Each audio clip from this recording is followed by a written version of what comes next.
Hi there, Sandra here from the Schwowin's Nest. Welcome to my channel. Today I have 3 spring farmhouse DIYs for you. This first one is using some of these Dollar Tree wedding signs. I'm going to just pull off the sticks on the back because I'm not going to need them. I'm going to leave one the same size, but the other one I'm just going to take off about 3 inches on the bottom. I'm going to just score it using my utility knife and my square from the Dollar Tree. I'm going to paint the signs black just on the front. This is for 2 reasons. The first is to camouflage the wording because I will be painting it white again. And also when I distress it later on, I'll be able to sand it and bring out some of that black. Using some wood squares. This one is not from the Dollar Tree, but I have other ones that I'll be using that are from the Dollar Tree, but they're very similar. I'm going to create little boxes that I'll be able to attach to these signs, creating a picket fence look. This first piece that I'm cutting out with my utility knife is going to be the front of the box. I'm going to create 2 sides that are just a little bit narrower than this because I don't want the box to stick out too far. And then I'll create a bottom for it. Using hot glue, I will just glue everything together. Another option would be to buy one of those boxes that have the little drawers from the Dollar Tree. Unfortunately, none of the Dollar Trees in my area have those, so I had to think of something different. You could also use one of the little crates if you wanted to. There's a bunch of different options that you could do to create a little box like this.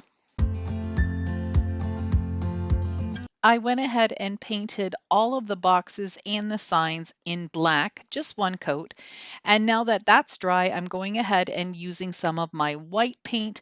And this ended up taking about 2 coats, 2.5 coats, just to make sure that everything was covered really well.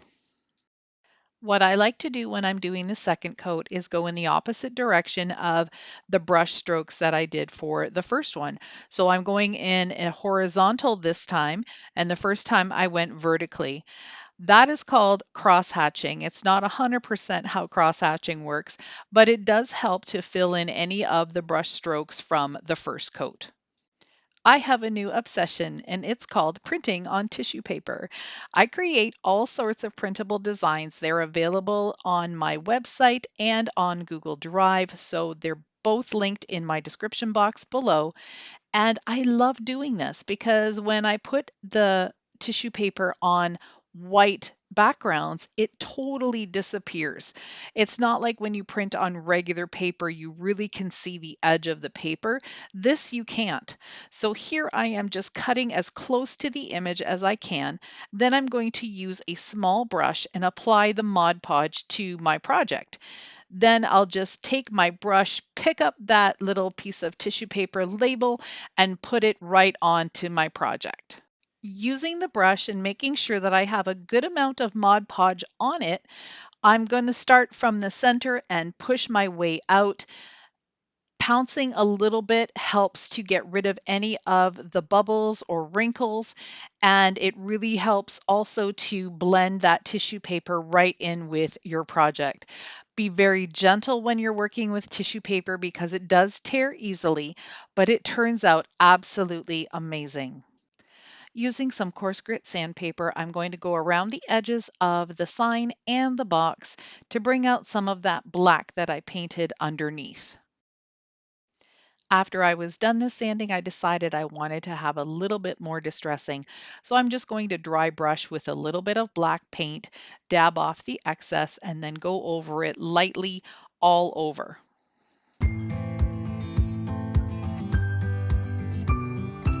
I'm going to add a piece of floral foam in each of the boxes, and then I'll be able to add some florals and some greenery. And I really like the idea of being able to switch out this greenery for the seasons. So for spring, I'll probably have this purple and green, and then maybe for summer, I might switch that out for some yellows.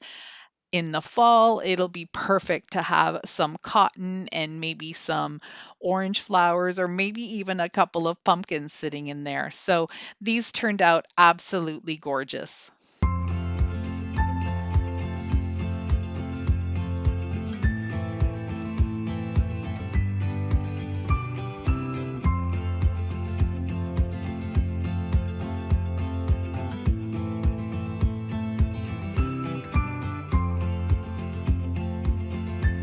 I am super excited to share with you that this video is in collaboration with my sweet friend Liz over at Liz Moore Decal and Decor.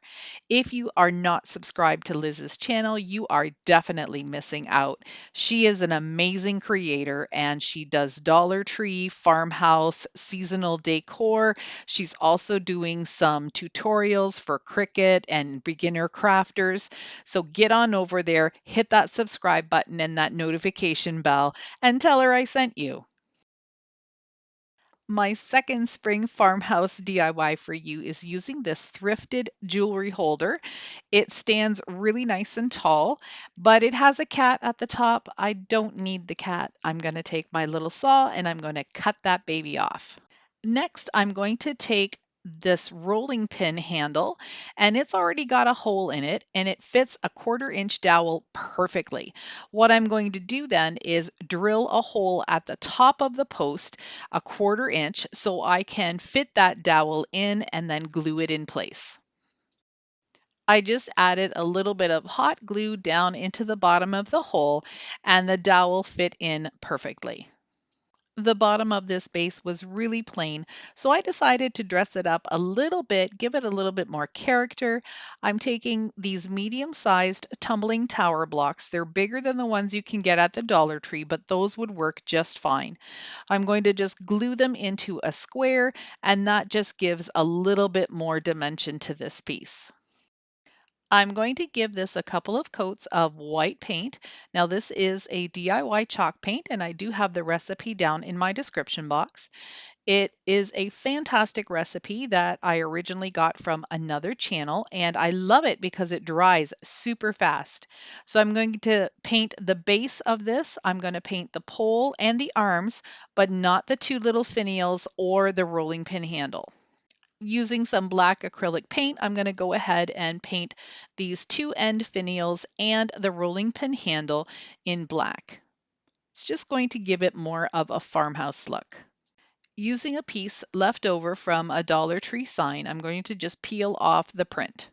I'm going to be making little boxes that I can hang from the scale.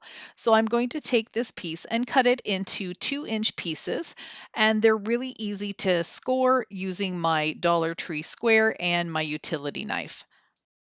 Two of these longer pieces will be cut in half, and the third piece is going to be cut in 4 pieces because that's going to create the sides of my little boxes, and these 2 pieces here will create the front and the back. I'm just going to sand down all of the edges, make sure they're nice and smooth. Now it's time for the assembly. I'm going to go ahead and glue the sides onto the back piece first, and then glue the front piece on, and then I'm just going to use a thicker piece of cardboard and cut out a bottom. Here's my 2 little boxes. I'm going to give them each a couple of coats of white paint too. I'm taking my drill again and I'm making a tiny little hole on each of the arms because I want to be able to put these little screw hooks in there so I can hang my little boxes. It's really hard for you to see what I'm doing, but there's the little hole. I'll do the same on the other side.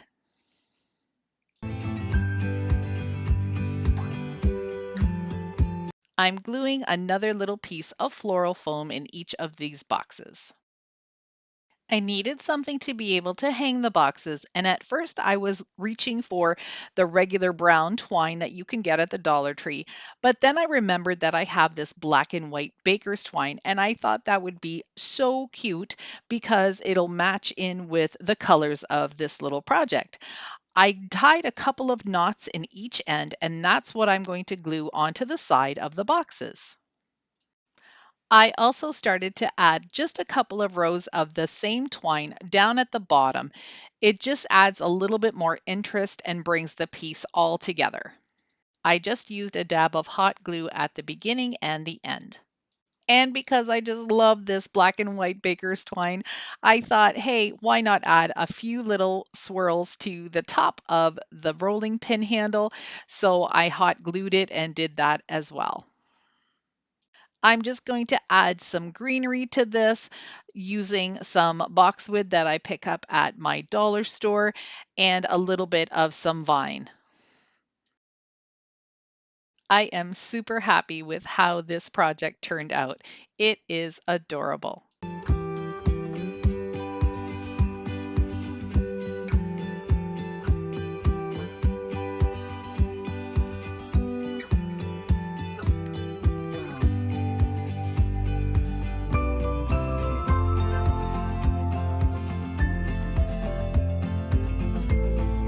If you're new to my channel and you like what you see, I would love for you to hit that thumbs up button and subscribe. It really helps my channel grow. My last project for you today is repurposing this Christmas sign. I'm just going to take some sandpaper and sand off a little bit of the lettering just so it's nice and smooth. Then I'm going to go over the white area, just the sign part, with black, again, just to camouflage the letters a little bit more and to get it ready for the next step in painting. This frame is an artist's panel, and I'm able to pick these up at my local Dollarama store. I do know that places like Hobby Lobby and Michael's also carry these. But if you don't have that option, you could also use one of the little frame boxes that the Dollar Tree carries with a little bit of a thicker frame edge, or you could also just use a canvas or just a regular picture frame. I'm going over the white with this gorgeous eucalyptus color. This is a Martha Stewart chalk paint, and I love this color for spring. I just used it in some of my tiered tray decor, which is my most previous video, and I love the color. I think it is absolutely beautiful. It's perfect for spring. I'm going to go around the whole frame, including the sides, and then I'll also do the back. If you've worked with chalk paint before, and actually any type of paint, if you go over it once it's starting to dry a little bit, your brush will actually pull off some of the paint that's already there. So it will reveal the color underneath. And that's exactly what I'm doing to this. I want some of that white to show through to make it look more distressed. And it turned out absolutely perfect. As a crafter, I'm always changing my mind. I decided to print off this buffalo check paper in gray and white and use that for the inside of the frame instead of painting it white. I wanted to do something a little bit different, and I'm always just using paint, so I thought this might be a nice change. I just used a regular glue stick because then I won't get any bubbles or wrinkles. I'm using a fine grit sandpaper this time just to distress a little bit, bring out more of the white on the edges and on the sides. Another way that I like to distress is by using a screwdriver. This allows me to dig the paint out and get right down to either the bare wood or, for me this time, the stain, and it really looks authentic. It looks chippy, and with this color, I think it just turned out absolutely gorgeous. I'm creating a little bird nest to go inside the frame. So I'm going to glue down a little bit of regular moss in the center, and then I'm going to use the hairy part of the Spanish moss, which is that gray one that you see here on the screen. But it has sort of some hairy kind of look to it. That's what I'm going to use for the outside circle of the bird nest. I added a little bit of the Spanish moss, and now I'm just going to glue 3 of these beautifully colored eggs into the nest. Then I'm just going to use more hot glue and glue it right into the center of the frame. I wanted to add some elevation to this frame, so I took 2 of my medium-sized tumbling tower blocks. I painted them with the same eucalyptus, and now I'm just giving them a little bit of a white dry brush. Then I'm going to use some hot glue to glue them all together and glue it right on top of this tiny little terracotta pot that I just pulled out of my stash. Once that was put together, I then added some more hot glue and placed the frame right on top of the blocks. It turned out super cute, and I think it looks really high end.